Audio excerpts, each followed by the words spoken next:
খুব খুব খুব ভালো আছি।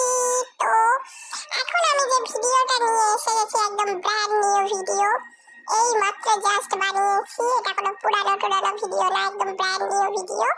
তো এখানে আমি আমার ফেভারিট কফি মাগ নিয়ে নিয়েছি আর বানাচ্ছি আমি কফি। আমার একটা এখন স্ট্রং কফির খুবই দরকার, যেহেতু বানিয়ে দেবার কেউ নেই তাই নিজেকেই বানিয়ে খেতে হবে। যাই হোক, আমি সব জিনিস খুব ভালো বানাই, মানে আমার মতে আমি ভীষণ ভালো বানাই। তো যাই হোক, আপনারাও ট্রাই করবেন এইভাবে, দেখবেন ভীষণ ভীষণ ভালো হয়। তো দুধ তো গরম হয়ে গেছে অলরেডি, কফি বানানোর তো কোনো কষ্টই নেই। তো এখানে দুধ গরম হয়ে গেছে, এবার আমি এর মধ্যে অ্যাড করব কফি পাউডার, আর এখানে আছে একটু সিনামন পাউডার, আর আছে জ্যাগারি পাউডার। তো আমি এই তিনটে জিনিস মিশিয়েই কফি খাই।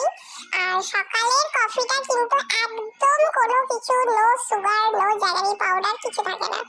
এটা আপনারা ট্রাই করবেন, ভীষণ ভালো একটা জিনিস। যদি ব্ল্যাক কফি খেতে পারেন তো মানে তার থেকে ভালো জিনিস আর হয় না। তো এখানে সব জিনিস আমার অলরেডি দেয়া হয়ে গেছে, এবার গরম দুধটা দিয়ে দিয়েছি। ব্যাস, এই ঠান্ডা ঠান্ডা ওয়েদারে কফি জাস্ট জমে গেছে। তো যাই হোক, এখানে কফিটা আমার বানানো কমপ্লিট। আর কফিটা সত্যি বলছি ভীষণ ভীষণ ভালো হয় এইভাবে বানালে। একটুখানি সিনামন পাউডার আপনারা অ্যাড করতে পারেন।